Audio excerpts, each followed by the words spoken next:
today I'm making some chili. I usually make it in a big pot, but today I'm making it in this big skillet. You'll be able to see better in here anyway, instead of like down in the pot. But I'm making it like that because I'm going to get it started, kind of almost finished, and then transfer it into a crock pot so that I can go and do my thing, all my busy stuff around Christmas time, right? Anyway, I'm also going to make, I'll probably have to stop the video and make this. I'm going to make I'm using corn muffin mix. Have you ever done this one? And you use cream style corn and regular corn. You can put jalapeno in there. You use egg for binder to make it fluffy. And I'll put it in like a little square dish and make corn muffins in little squares, not muffins. When you think muffin, I guess you think of a muffin, like cupcake shape, right? Well, anyway, I'm going to make them in a little pan. But I'm going to start the chili in here, and let's get going. Steeler game's on tonight. It'll be perfect for that.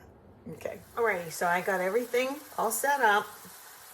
I used a word the other day, or like a couple of words that were French.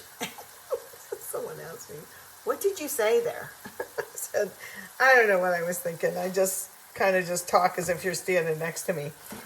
I said, mise en place. I said it in that Zoom video that I made. I'm chopping up the ground meat right now. I'm going to point the camera in a second. But it just is French. It means everything in place. Whether you're setting a table. I worked at a really expensive place downtown. It used to be called the American Harvest. Now it's Doubletree or something like that, whatever it was. But the one restaurant was a 4-star with all the chefs in the back, and they all wore clogs. Well before Mario Batali was on TV and wore his orange clogs, and I was like fascinated because they were international chefs. I'm getting way off subject, but I heard mise en place because we had to be waiters with the big silver dome, and would serve, and then 1, 2, 3 would all lift it up and then back up 2 steps and then turn. It was very fancy. In fact, I was the only girl that was ever hired there, sans one other girl years ago. But they were all waiters, and I didn't like it there. It was kind of like cold and hooty snooty, and I'm more of like a home cook. I mean, the food was fascinating, and I wanted to hang out in the kitchen with the international chefs with their ice sculptures and their fancy cakes and stuff. So I didn't even want to wait tables in that place. So anyway, mise en place, that means everything in place. That means if you're having like several forks, you have to have them all ready for whatever they're going to order. Or if you're making chili on a Thursday night and the Steelers are on. So I have everything in place. And with that, I'm going to point this down here. Okay. Okay, let's see. You're getting to know me anyway, aren't you? That's what everyone's saying anyway. Okay, so I'm browning some ground beef. And I'm going to ignore my phone. Okay, I'm going to turn it up. And I had sauteed off some onion, some green pepper, some green bell pepper. We like a lot of onion. And I didn't grow up with celery in my chili. But now I like it like that a lot because, I learned a lot working in restaurants, I guess, right?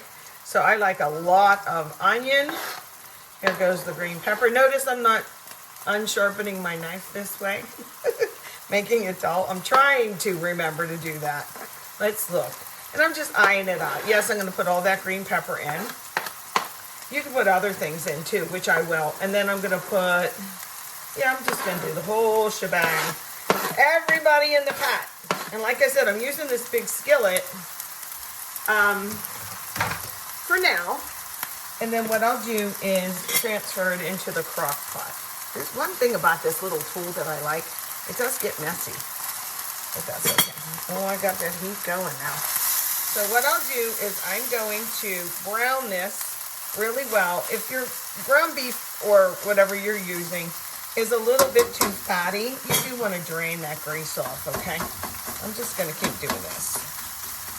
Get that going. And then I'm going to add a lot of things to this. Boy, green pepper and onion together, don't they just smell the best? I knew I used those a lot. My dad told me a long time ago, you know, I was 6 or 7 kids growing up, and I guess to encourage us to eat, but I might have questioned it when I was in kindergarten, but I remember what he said. He said, you know, eating onions makes you good looking. That just stuck with me. It's like, oh, I'm eating some onion, man. Maybe I'll get lucky. Okay, so these are gonna brown. I'm gonna turn it pretty high and watch it. Which seasonings do you use? I definitely use cumin. I'm almost out of this one, so I'm just gonna use the rest of it. I'm gonna put it in now. Okay. Don't use taco seasoning. I mean, I know it has cumin in it, but please don't do that. Do you like it extra hot? What I'm gonna put in, I don't need this time. I will show you. I had some tomatoes that they weren't suspect, but they were looking a little shaky. So I cut them up. They're still good, but they just kind of look, you know, not as prime as maybe they should. Ooh, just with that little bit of cumin in there, man, that smells good too. So, am I gonna drain this? I don't think I will. I'm just gonna cook it off. Okay, so what's next? What's next, darling? I will show you what's next. Ideally, I want this brown, so I'll just tell you what I'm gonna put in here. I love this product. It's from Aldi, and it is my favorite. It's kind of like a cheaty way to do it, but these are chili beans. They have a lot of cumin in them. I can smell it. And I should read what else is in here. Let's see. Where does it say? Beans, water, chili seasoning, which is, in parentheses, chili pepper, dehydrated garlic, and other spices. I love how they say other spices. Tomato paste and sugar, which doesn't surprise me. There's like sugar and salt and everything, isn't there? So, all right, it's almost brown, so I'm just gonna go ahead and I'm gonna add in, I had a little bit of tomatoes, like I said, so I crunched them up with this little tool, in fact, and then rinsed it. And I added a tiny bit of jalapeno in here. Me and Thane like spicy food. So I'm gonna put that little bit. I used to put too much tomato sauce in, and it's really not necessary. Just that much tomato stuff. Okay, you can put in canned tomatoes if you'd like to. But I'm gonna do this, boom, get in there. This is my secret weapon when I make my chili, and everybody seems to really like it. I hope Aldi always will make this particular brand. I've tried other ones, and I don't like it as much. Okay, now I'm gonna turn this bugger down a little bit. Get in there, everybody, get in the pot. So we need some spice now, don't we? See, I try to cook little, but it's just not happening, is it? By little, I mean quantity-wise. Oh, yeah. What you gonna do, right? Okay, so I also have some black beans. They're organic black beans in a can, and I definitely rinsed them. Let's add those in. Yeah, I'm gonna add them all. 1 can. Get in the pot.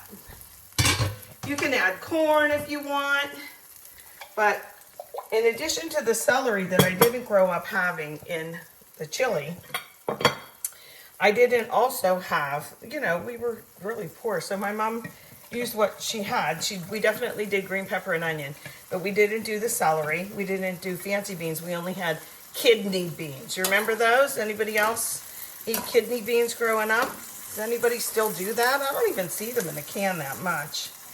But I just use these chili beans. I like pinto beans. I like Great Northern beans, stuff like that.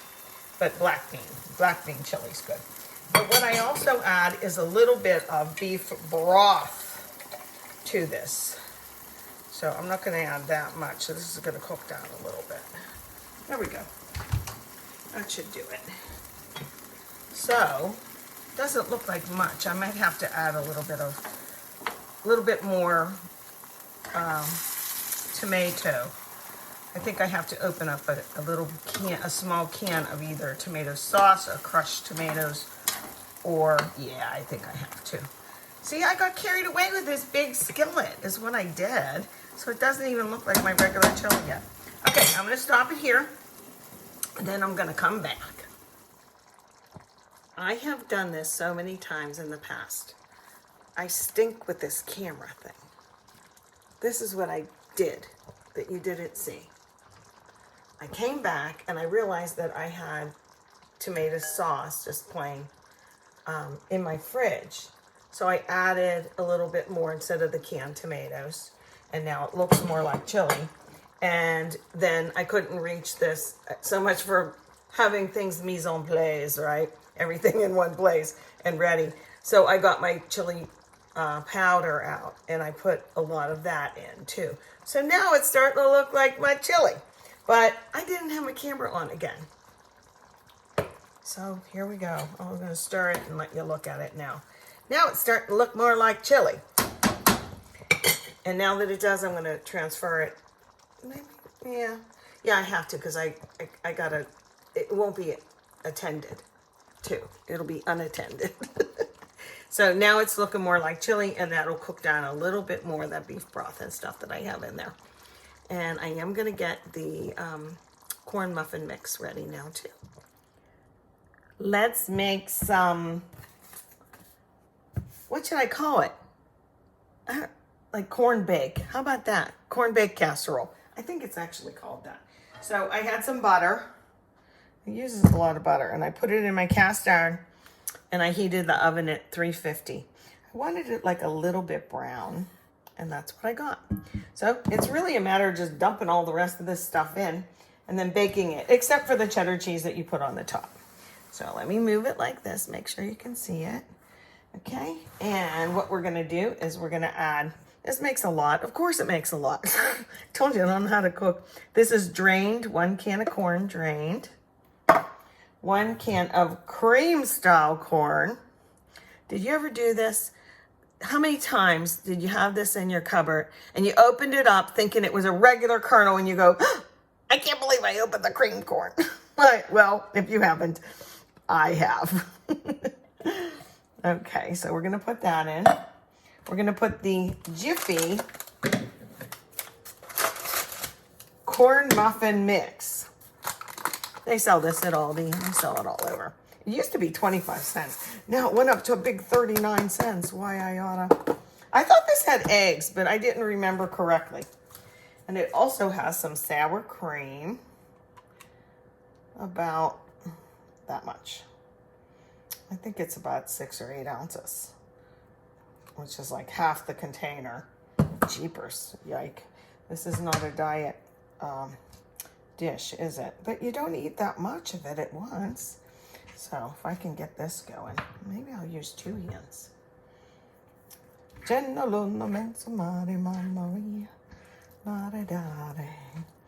Just have to get this all mixed up. Okay, now, what you want to add in here, anything? Oh, that sour cream really does need mixed a little bit more thoroughly. I like jalapeno in mine.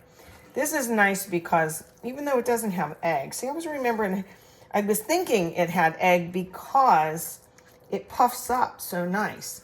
The last like 20 minutes, you put some cheddar, shredded cheddar on top. But I am going to add, I just want that sour cream really every inch in there, okay? I know this is not, must be boring just watching me do this. Okay. Dun, dun, dun. This is a 10-inch cast iron. You can just use a regular, whatever you want, pan that goes in the oven. How many am I going to put in? I don't know. Enough that you get the sense of it. You know, anytime these are pickled, so they're not as strong as like a raw jalapeno would be. And when you bake them, they get even a little more mild, you know. I spread them out and then sink them. Like, you sank my battleship. You sank my jalapeno. I'll get them in there like this. Okay, so into the oven at 350 for I don't know how long till it's done. I bet I could test it with like a fork, how you do a cake or something, right? We'll see. Okay, we'll be back. And my chili's looking awesome. A lot of that liquid has evaporated and cooked off. I just wanted to show you before I put the cheddar on how it looks. Oh, there's a jalapeno popping through. Okay, I'm going to add the cheddar and just bake it another 10 minutes or so. Looks like our corn casserole thingy is finished. It's done. Turn off my timer. I'm going to bring this out. Ready to look at. Can you hear it? Now, I don't want to cut into it. I think it should set for just a second. I like cast iron because, for a lot of reasons, but I think it gives it that extra little crisp around the center. And look, it pulls away real nice. So we'll cut into that in just a little. I'm waiting for Thane to get home anyway, and then we'll have chili in our Wi-Fi bowls. They're not really called that, but do you see why I call them Wi-Fi bowls? You can comment. They're just the right size for a lot of things, including chili. There you go. Oh, and I got my Steelers shirt on now. Look. Da na na na na na.